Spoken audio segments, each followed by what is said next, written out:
الناس الوضع اللي احنا فيه في البلد دلوقتي ان دول بلطجيه وخدوا روح البني ادم ده، ازهقوا روحه بناء على ايه؟ بناء على ان هم اتجمعوا عليه 8 أو 10 افراد وحاولوا ان هم يضربوه. الضرب بتاعهم افضى الى موت. ان هم مسكوا الراجل ده ضربوه اكتر من 20 طعنه، وده اللي مثبوت في محضر النيابه ومثبوت في التحقيقات ان هو اتضرب 20 طعنه، وبعد كده شالوه. بعد ما شالوه رموه قدام المستشفى. تمام؟ ده طبعا النيابه عندنا كيفت الواقعه ديت على اساس ان هي ديت قتل مع سبق الاصرار والترصد. ان هم اصلا الواقع كان فيه مشكله، الولد اللي هو المقتول المجني عليه كان موجود في شارع الاستاد عندنا في شبين الكوم، وبعد كده خبطت فيه عربيه، فنزل بيتكلم مع الراجل اللي خبطه. طبعا الراجل ده سواق تاكسي، سواق التاكسي لما لقى عيل صغير راح ايه؟ عدى عليه بالضرب، راح ضرب الولد اللي هو محمد مسعد اللي هو المجني عليه اللي هو المقتول اللي هو الشهيد في الدفاع عن حقه. يعني هو شهيد، النبي عليه الصلاه والسلام قال من مات دون حقه فهو شهيد. يعني اي بني ادم بيموت بيدافع عن حقه النبي، مش احنا اللي بنحكم له بالشهاده، النبي عليه الصلاه والسلام هو اللي اثبت له الشهاده ان هو بيدافع عن حقه. فالعربيه اتخبطت، فنزل بيتكلم مع السواق اللي هو اللي راكب التاكسي ازاي تخبط عربيتي، فما كان من السواق الا ان هو ضرب محمد. فمحمد الحق يقال دافع عن نفسه وضرب الراجل.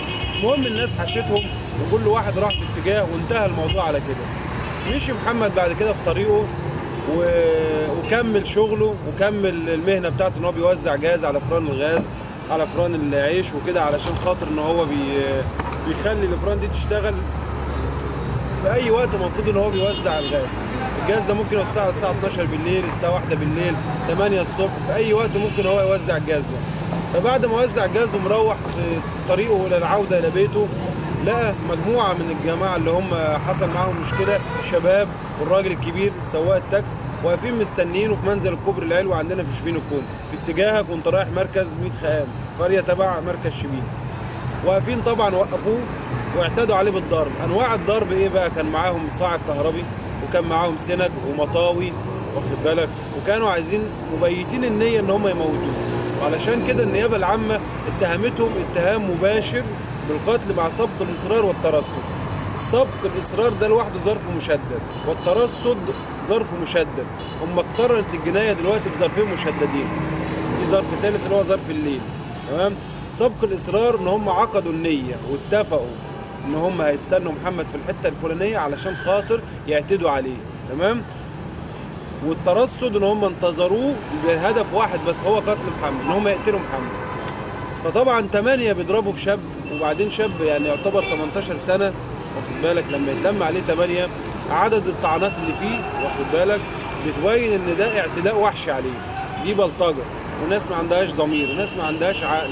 لما يعتدوا على شاب وعيل يعني يعتبر 18 سنه لسه حديث الشباب، واخد بالك، ويعتدوا عليه ويقتلوه علشان خاطر خلاف بسيط، او على خاطر ان هم مثلا في خناقه بينه وبين راجل كبير، ده يعتبر ناس همجيين، ودوت شر النفوس ظهر منهم. وده اللي النبي عليه الصلاه والسلام قال ان هيجي في اخر الزمان هيبقى فيه القتل، ما القاتل مش هيعرف هو قتل ليه، والمقتول مش عارف هو اتقتل ليه. فدلوقتي محمد تم الاعتداء عليه، وشهيد البلطجه وشهيد العصر اللي احنا بنعيش فيه.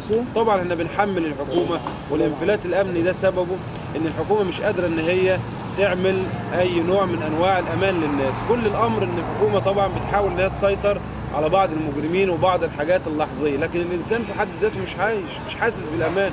الانسان المصري والمواطن المصري مش حاسس ان هو في امان.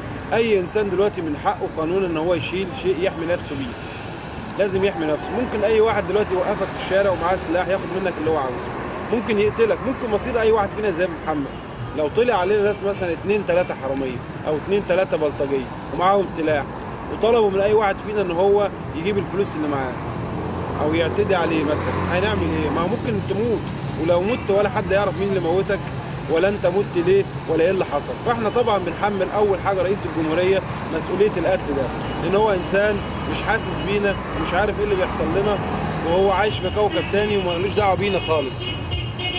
فانا اتمنى من كل الناس ان هي تنظر لقضيه محمد دي، ان محمد ده يعتبر اخ لكل واحد فينا او ابن كل واحد، واخد بالك. اي انسان عنده طفل او عنده شاب او عنده ابن بيحاول ان هو يربيه بيبقى خايف عليه، كل واحد فينا معرض ان هو يبقى زي محمد بالظبط. ممكن يحصل له ازمه، ممكن يحصل له مشكله، ممكن في لحظه الناس تغدر بيه ويبقى مصيره الموت. هل احنا هنسيب حق محمد يضيع؟ ولو سيبنا محمد حقه ضاع، مين اللي عليه الدور بعد كده فينا؟ ممكن اي واحد فينا زي ما احنا قلنا معرض ان هو في اي لحظه يتم الغدر بيه وينتهي امره. فاحنا بنشكي الى الله قبل ان نشكو لاي احد. وجزاكم الله خير، والسلام عليكم ورحمه الله.